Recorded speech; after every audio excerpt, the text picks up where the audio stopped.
Good morning, everyone. So, we're looking at animation technology today, something we're all very familiar with from seeing blockbuster films such as Toy Story and Shrek.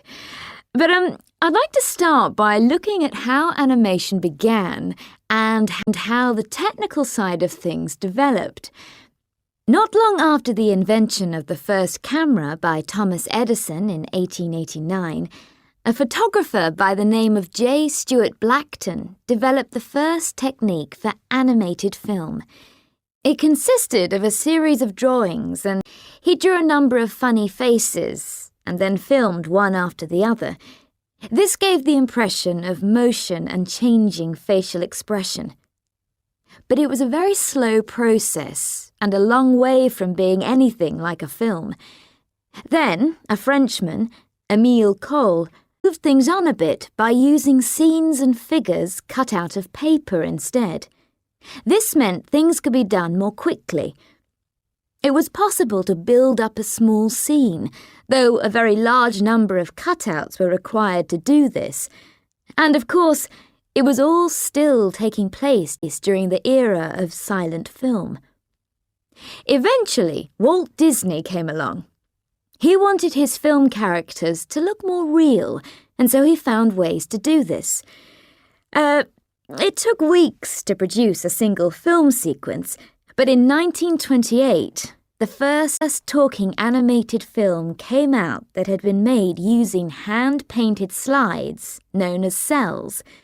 These were placed one on top of the other and then quickly removed. And that first film launched the career of Mickey Mouse, if you remember him.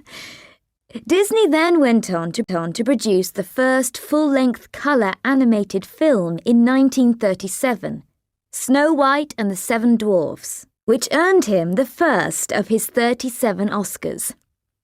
Animation changed very little over the next 50 years or so, until the advent of computers and the work of a company called Pixar.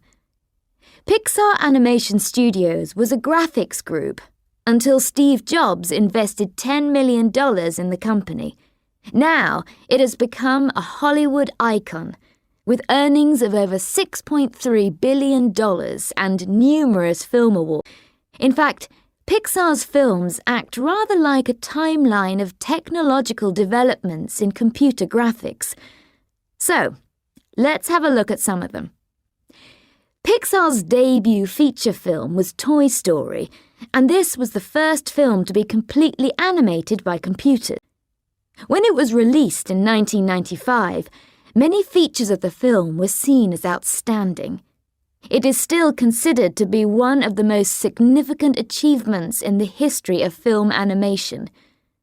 A later film, Monsters, Inc., which came out in 2001, added a new animation feature, which was the on-screen representation of animal fur. This helped to enhance the appeal of one of the film's central characters. 2 years after that, the award-winning film Finding Nemo, a tale of the lives of some very appealing and visually enchanting fish, pioneered new techniques in digital lighting, which were used to create realistic-looking water. This was an essential feature of the film. Many scenes took place underwater and relied on a certain level of brilliance and clarity throughout. Had they got it wrong, the entire effect would have been lost. And a film called The Incredibles in 2004 brought with it credible human characters and advances in the simulation of crowds. So each of these films introduced new types of physical phenomena, and these days 3D animation can recreate most real-world scenarios. Yet cinema audiences have increasingly high expectations, so how do companies like Pixar plan to meet the challenges of the future? Well, firstly, studios still struggle to create digital humans that audiences like. Up to now, they've been criticized for looking robotic. So the focus for producers now is on simulating more realistic human skin and more detailed facial movement. Both developments are bringing close the day when there will be convincing digital actors on screen. A second aspect that Pixar hope to improve on is the speed at which they can actually produce each frame of animated film. Things have moved on, but the time it takes to do this is basically staying the same. Faster computers help, but work done by companies involved in the production of video games is also hoped to improve things. A further challenge is colour. Pixar is looking ahead to how it can better use its colour palettes and produce more brilliant images. And lastly, the company is hoping to build on methods to stylize its images in films. It seems reality has been the goal for many years, but now they are also trying to break new ground and come up with other concepts.